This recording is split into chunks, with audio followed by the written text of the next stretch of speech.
Shalom, selamat pagi semuanya. Kita bertemu lagi di Renungan Pagi. Sebelum mendengar firman Tuhan, mari kita berdoa. Terima kasih Tuhan untuk pagi hari ini Engkau telah membangunkan kami dan hari ini kami boleh menerima firman. Karena firman-Mu seperti air yang terus menyucikan, mentahirkan kami. Sehingga semakin hari kami semakin bersih. Pikiran-pikiran yang kotor, pikiran-pikiran yang bukan dari Tuhan dibersihkan dari setiap doktrin dan pengertian yang salah. Dan firman-Mu seperti api yang terus mengobarkan iman kami dan memurnikan hidup kami. Sehingga semakin hari kami semakin murni dan semakin berkenan kepada Tuhan dan hidup kami semakin cemerlang. Kami sambut firman-Mu dengan penuh pengucapan syukur dalam nama Tuhan Yesus. Haleluya. Amin. Pagi hari ini adalah firman Tuhan tentang keserakahan. Kita akan membaca di dalam Efesus 5 ayat 5 berkata begini, karena ingatlah ini baik-baik, tidak ada orang sundal, orang cemar, atau orang serakah. Artinya penyembah berhala yang mendapat bagian dalam kerajaan Kristus dan Allah. Jadi dikatakan bahwa tidak ada orang sundal, orang cemar, dan orang serakah. Saudara, ada dua orang mati karena keserakahan. Orang serakah itu tidak pernah puas dengan apa yang dimiliki. Walaupun mereka punya harta yang melimpah, tetapi dia itu serakah. Orang serakah itu seringkali sangat pelit, tidak pernah puas dengan apa yang dia miliki. Orang serakah itu bukan berarti adalah orang yang terus memperbesar usahanya. Itu bukan orang serakah, tetapi mereka menjadi pelaku firman, karena firman Tuhan berkata supaya setiap orang mengembangkan dari apa yang Tuhan percayakan. Dari 1 talenta harus menjadi 2, yang 2 minimal menjadi 4, yang 5 minimal menjadi 10. Setiap orang harus mengembangkan, dan Alkitab berkata orang-orang yang tadinya diberikan talenta 2 dan kemudian menjadi 4, yang 5 menjadi 10, Tuhan berikan lagi 4-4-nya kepada orang yang telah menerima 2 talenta dan berhasil mengembangkan 4 talenta, sehingga dia diberikan kepada dia menjadi 4 talenta. Yang 5 menjadi 10, diberikan lagi 10-10-nya supaya dikembangkan menjadi 2 kali lipat. Yang 10 menjadi 20, yang 4 menjadi 8. Jadi harus berkembang terus. Tetapi keserakahan berbicara tentang orang-orang yang mau memiliki segala sesuatu untuk dirinya. Sehingga misalnya dia punya pekerjaan, karena serakah, dia itu kalau bisa semua keuntungan untuk dirinya. Dia tidak peduli dengan pegawai-pegawainya. Maka dia akan menggaji dengan sangat sedikit. Dia menjadi orang yang sangat pelit, bahkan mungkin suka menahan gaji, dan bahkan ada orang-orang yang tidak mau menggaji pegawainya. Ada pembantu-pembantu rumah tangga yang dianiaya dan tidak mendapatkan gaji, bahkan tidak mendapatkan makanan.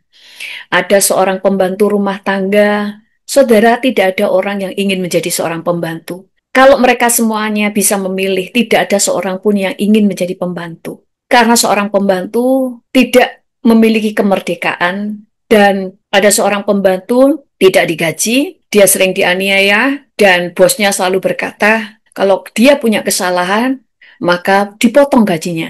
Gaji aja belum dikasih, tetapi selalu dengan alasan dipotong. Jadi kalau dia nggak dapat gaji, itu karena dia sering membuat kesalahan sehingga dipotong. Tetapi kenapa dia tidak memecat saja dia dari pekerjaannya, tetapi malah tetap dipertahankan tanpa gaji dengan alasan karena dia selalu membuat kesalahan dan setiap kesalahan berarti gajinya dipotong. Saudara, ini adalah keserakahan dan kejahatan. Dia ingin mendapatkan keuntungan besar sebesar-besarnya untuk dirinya sendiri, bahkan mereka akan merampas hak orang lain. Sama dengan ada orang-orang yang bekerja yang sudah mendapatkan gaji 1,3 miliar 1 bulan. Dia tidak perlu membangun perusahaan karena perusahaan ini adalah milik negara. Kalau bangkrut dia tidak bangkrut, kalau untung dia mendapatkan bonus. Tetapi tetap korupsi. Padahal dengan korupsi tanpa sadar kita membunuh banyak orang. Karena sebenarnya itu adalah hak banyak orang. Banyak orang yang seharusnya mendapatkan makan, mendapatkan sekolah gratis, mendapatkan kehidupan yang layak. Tetapi semuanya itu tidak terjadi karena dirampas oleh orang. Saudara, Tuhan mengajar kita, kasih itu memberi. Kasih itu berkorban. Kasih itu tidak mengambil. Kasih itu mementingkan yang lain lebih daripada diri kita sendiri. Makanya Yesus menyerahkan nyawanya, karena bagi dia, kita semuanya jauh lebih penting daripada nyawanya. Yesus itu mengajar yang terbalik daripada dunia. Dunia mengajarkan keserakahan, dunia mengajarkan keegoisan, kepentingan diri sendiri. Tetapi Tuhan mengajarkan kasih.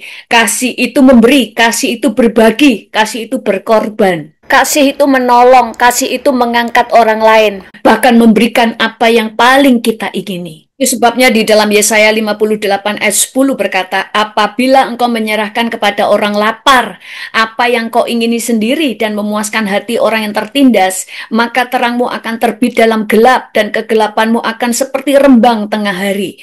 Yang artinya, kalau engkau menyerahkan apa yang kau ingini, apa yang kau butuhkan, mungkin pada waktu engkau memberi makan, kamu juga dalam keadaan lapar. Tetapi engkau berkorban supaya orang lain makan, maka Alkitab berkata, maka terangmu akan terbit di dalam gelap, dalam kegelapan terangmu akan terbit, dan kegelapanmu akan seperti rembang tengah hari. Dan ayat 11 berkata, Tuhan akan menuntun engkau senantiasa dan akan memuaskan hatimu di tanah yang kering dan akan memperbarui kekuatanmu. Engkau akan seperti taman yang diairi dengan baik dan seperti mata air yang tidak pernah mengecewakan. Tuhan yang akan menuntun engkau, karena Alkitab berkata Tuhan tidak akan berhutang. Kalau engkau menolong orang lemah, kalau engkau menolong orang lain, maka engkau sedang memiutangi Tuhan. Sifat dosa itu kepentingan diri sendiri. Dia serakah dan tamak.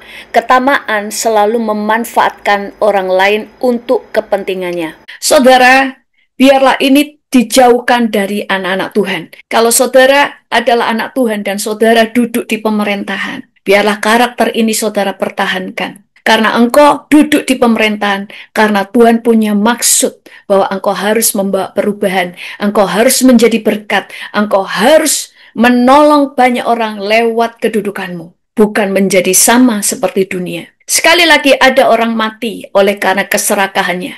Tuhan membenci orang pelit dan tamak. Itu sebabnya Alkitab berkata, akar segala kejahatan adalah cinta akan uang. Orang yang cinta akan uang, dia akan punya banyak kejahatan. Hati nuraninya menjadi tumpul. Dia akan korupsi, dia akan pelit, dia mementingkan diri sendiri, dia akan merampas yang seharusnya menjadi hak orang lain, dia menjadi orang yang tidak peduli dengan kebutuhan orang lain, dia akan menutup mata.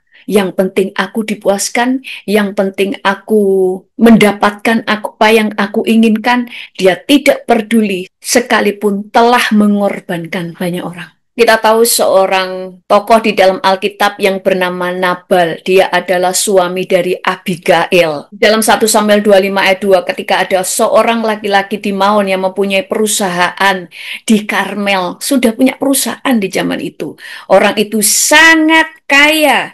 Ia mempunyai 3.000 ekor domba dan 1.000 ekor kambing. Ia ada di Karmel pada pengguntingan bulu domba-dombanya.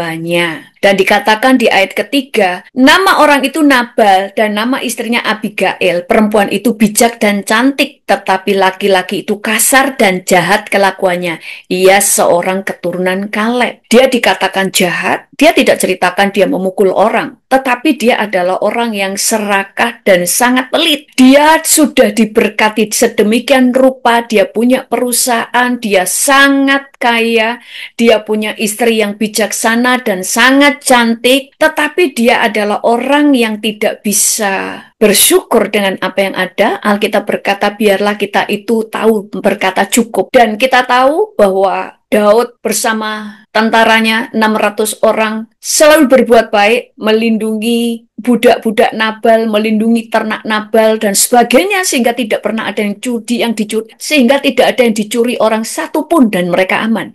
Tetapi Nabal itu tidak berbagi berkat. Waktu diberkati luar biasa, waktu ada pengguntingan bulu domba, dia menolak pada waktu Daud hanya meminta makanan. Dia tidak berbagi, bahkan menghina. Dan apa yang terjadi akhirnya? 1 Samuel 25 ayat 38 dikatakan, dan kira-kira 10 hari sesudah itu Tuhan memukul Nabal sehingga ia mati. Nabal dibunuh Tuhan, dan akhirnya kekayaan Nabal yang begitu besar, budak-budaknya dan istrinya yang cantik menjadi milik Daud. Karena Daud menikahi Abigail, wanita yang cantik, baik, dan bijaksana, dan seluruh kekayaan Nabal di Tuhan berikan kepada Daud. Dan yang kedua, kita tahu cerita tentang seorang kaya dengan Lazarus yang miskin. Kenapa dia dilempar ke neraka? Bukan karena dia kaya, tetapi karena dia orang yang sangat pelit dan serakah. Alkitab berkata tentang dia, dalam Lukas 16 ayat 19, ada seorang kaya yang selalu berpakaian jubah ungu dan kain halus, dan setiap hari ia bersukaria dalam kemewahan. Saudara, dikatakan ada seorang kaya yang selalu berpakaian jubah ungu. Kalau selalu berpakaian jubah ungu, berarti jubah ungunya tuh ada beberapa biji. Zaman itu hanya orang-orang kaya yang bisa membeli kain berwarna ungu. Dan dikatakan, dan setiap hari ia bersukaria dalam kemewahan. Ayat 20. Dan ada seorang pengemis bernama Lazarus, badannya penuh dengan borok, berbaring dekat pintu rumah orang kaya itu. 21. Dan ingin menghilangkan laparnya dengan apa yang jatuh dari meja orang kaya itu. Malahan anjing-anjing datang dan menjilat boroknya. Dan kita sudah tahu ceritanya, pada waktu Lazarus mati, dia dibawa ke surga, dan pada waktu orang kaya itu mati, dia dibawa ke neraka. Dia dibawa ke neraka bukan karena membunuh orang, bukan merampok, tetapi karena dia membiarkan orang miskin di depan rumahnya yang dalam keadaan lapar, sementara dia setiap hari berpesta pora. Dan untuk menahan laparnya, Lazarus mengambil apa yang jatuh dari meja orang kaya itu. Pada waktu Lazarus mati, sebenarnya dia telah membunuh Lazarus. Sekalipun secara hukum dia tidak membunuh, tetapi di dalam hukum kerajaan Allah dia telah membunuh. Karena dia bisa menolong, tapi tidak menolong. Alkitab berkata, kalau kamu bisa berbuat baik tetapi tidak melakukan, maka itu adalah dosa. Itu sebabnya jangan seperti yang ada di dunia, yang penuh keserakahan, penuh keegoisan. Dan kalau engkau adalah anak Tuhan dan engkau berduduk di dalam pemerintahan, engkau duduk di sana, maka engkau punya kewajiban membawa perubahan, bukan justru ikut berpesta pora di dalam keserakahan, sementara engkau melihat ada banyak orang mati kelaparan karena engkau bertanggung jawab di hadapan Tuhan. Tuhan telah membunuh dua orang serakah. Di dalam kekayaannya, dia tidak pernah peduli kepada orang yang membutuhkan. Apalagi mereka yang kaya dari hasil merampas hak orang lain. Lazarus mati karena kelaparan, sementara orang itu kaya, dia mati karena kekenyangan. Tulis di chat, jangan serakah supaya tidak dibunuh Tuhan. Tapi jadilah orang yang memberkati banyak orang. Mari kita berdoa. Tuhan, kami mengucap syukur firman ini mengajar kepada kami untuk peduli kepada orang lain. Tidak serakah, tidak tamak, supaya kami tidak dibuang oleh Tuhan.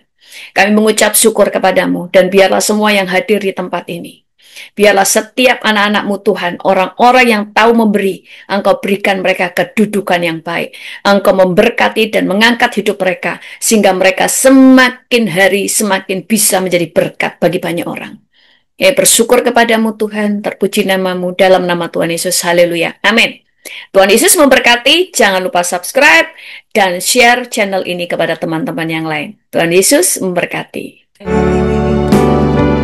Selama kau beserta